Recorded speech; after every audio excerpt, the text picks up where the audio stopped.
예, 개장하고 15분 흘렀습니다. 주식시장 오늘 상승 출발했습니다만 그렇게 뚜렷한 방향성을 잡기는, 힘을 실기는 조금 더 어려운 국면입니다.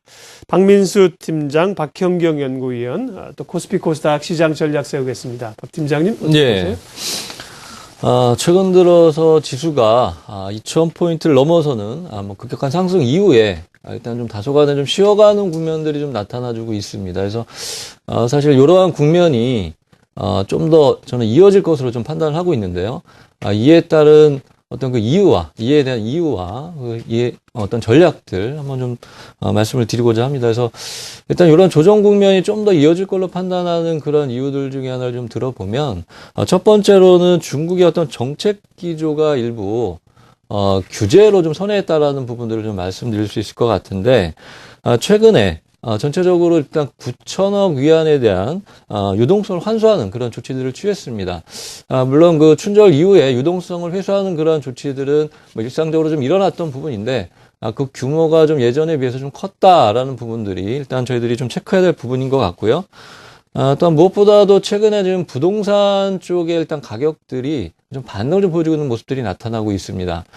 잠깐 그 준비한 화면을 좀 보여주시면, 전체적으로 지금 중국 부동산 가격들, 지금 신규 주택 가격이나 기존 주택 가격이 표시가 되고 있는데요. 이 초록색 선이 기존 주택 가격이고요. 신규 주택 가격을 한번 보시면 최근에 나타난 부분들은 이제 바닥을 좀 찍고 선회하는, 이렇게 상승으로 전환하는 이런 모습들이 나타나주고 있습니다. 근데 이러한 국면에서 다소간 일단 부동산 관련돼서는 규제안들을 좀 발표했다라는 부분들이고요. 유동성을 좀 해소했다라는 이러한 부분들이 결국에는 다소간에 정책적으로 이제 규제 쪽으로 좀 선회한 부분이 아니냐라는 부분들. 이러한 부분들이 결국에는 전체적인 시장을 좀 강하게 이끌기에 좀 부족하지 않느냐라는 부분을 좀 판단을 하고 있고요.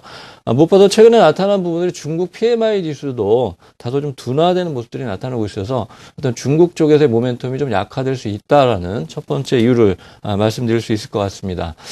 두 번째는 미국에서의 어떤 재정 정책과 통화 정책에서의 어떤 변수가 좀 부각됐다라고 좀 말씀을 드릴 수가 있겠는데, 아시겠지만 시퀘스터라는 이러한 부분들, 전체적으로 지금 재정 정책에 있어서의 어떤 부분들이 될 것 같습니다. 그래서 이러한 부분들이 결국에는 발동이 될 걸로 예상이 되어지고 있고, 이러한 부분들이 일정 부분은 영향을 미칠 수밖에 없다라는 부분들이고요. 이제 한 가지 더 보셔야 될 부분이 FOMC 그 회의록에 보시면 통화 정책에 대한 이야기들이 좀 되고 있습니다. 자산 매입에 대한 규모를 좀 축소하자. 이런 논란들이 좀 있었다는 부분들이거든요. 그래서 물론 아직까지 반대하는 그러한 부분들도 있기 때문에 실행에 대한 부분은 아직 미지수이긴 합니다만, 어쨌든 통화정책과 이런 재정정책 양쪽에 있어서 어떤 이슈가 좀 부각되고 있기 때문에 전반적인 시장 분위기를 강하게 이끌기에는 좀 어렵지 않겠느냐. 라는 부분들이고요. 추가적인 이유를 좀 들어본다라면은, 최근에 어떻게 코스닥 시장도 마찬가지지만 코스피 시장도 단기적으로 좀 많이 올라왔다라는 부분들이고, 정고점을 좀 돌파하기 위한 어떤 힘을 비축하는 과정이 좀 필요하다. 그런 맥락에서 본다라면 전체적으로 좀 쉬어가는 숨고르기 국면이 조금 더 이어질 수 있다라는 생각이 좀 듭니다. 그럼 과연 이런 시기에 어떠한 전략을 좀 가져가야 되냐는 부분들인데요.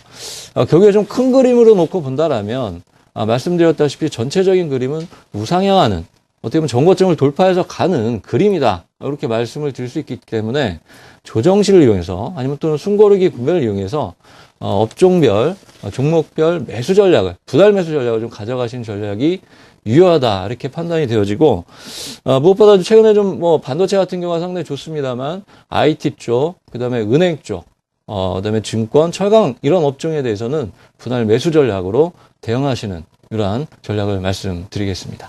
네, 코스피 2000선 전후에 당분간은 숨고르기 예상하셨고요. 분할 매수 전략 주셨습니다. 박형경 위원님은 코스닥 시장인데, 코스닥이 상대적 강세를 보이고 있고 장기 박스권을 이번엔 좀 뚫지 않겠느냐 기대감들이 높은 상황이죠. 예, 그렇습니다. 일본의 엔화 약세나 미국의 재정 절벽과 관련된 협상들, 그리고 이탈리아의 정치적인 불확실성에도 불구하고 이 코스닥 시장의 상대적인 강세가 이어지고 있습니다. 연초 대비해서 거래소 지수가 0.1% 정도 상승하면서 제자리에 머문 것과 비교했을 때 코스닥 지수는 연초보다 6.5% 정도 올라왔기 때문에 상당히 좀 견조한 모습을 보이고 있는데요. 2009년도 이후에 5년 동안 걸쳐서 거의 장기 박스권의 역할을 하고 있는 것이 450에서 550선에 걸쳐져 있는 박스권입니다. 뭐 미국의 신용등급 강등과 그리스 디폴트에 대한 우려감이 극에 달했던 2011년도 8월, 9월을 제외하고는 거의 450선은 지켜졌고요. 또 그렇다 그래서 50선을 강하게 뚫지는 못했습니다. 지금 오늘 지수가 530포인트를 조금 넘고 있으니 박스권 상단에 거의 근접하고 있는데요. 코스닥이 장기 박스권을 넘을 수 있을 것이냐에 대한 그러한 전망들이 지금 막 쏟아져 나오고 있는 그러한 상황인데 뭐 대체적으로 보았을 때는 이번에야말로 좀 넘을 수 있지 않겠느냐라는 낙관적인 전망이 상대적으로 우선한 것 같습니다. 다만 그 전에 몇 가지 좀 체크해봐야 될 부분들도 분명히 있는데요. 지난 시간에 말씀을 드렸던 것처럼 박근혜 대통령이 이전 이명박 대통령과 비교를 했을 때 대기업보다는 중소기업을 표방하고 있다는 점은 분명히 심리적으로 큰 힘이 될 수는 있습니다. 그러나 아직까지는 구체적인 정책을 내놓지는 않고 있거든요. 여기에다가 글로벌 경기 불확실성에다가 새 정부가 들어서기를 기다리고만 있던 이 대기업들 상당수가 아직까지 올해 투자 계획을 확정을 짓지 못했습니다. 뭐 통상적으로 올해 투자 계획은 뭐 작년에 벌써 나왔어야 되는데 상당히 시기적으로 늦어진 감이 있죠. 뭐 대표적으로 삼성그룹과 현대차그룹의 경우에도 아직까지는 올해 투자 계획을 확정해서 발표하지 않고 있습니다. 아마 이제 뭐 대통령이 취임을 했으니까 조만간 발표하지 않겠느냐 싶은데 새 정부의 정책 의지와 대기업의 투자 계획이 겹치는 곳이라면 올 한 해 동안 당연히 뭐 관심을 갖고 봐야 될 분야가 되지 않느냐라고 생각을 하고 있고요. 뭐 한편으로 기술적으로는 코스닥 시장이 과열 조짐이 조금씩 나타나고 있다는 점도 고려를 해봐야 될 것 같은데요. 지수의 21선과의 이격이 상당히 좀 벌어지고 있고요. 따라서 단기적인 변곡점 근처까지 온 게 아니냐라는 그러한 생각이 듭니다.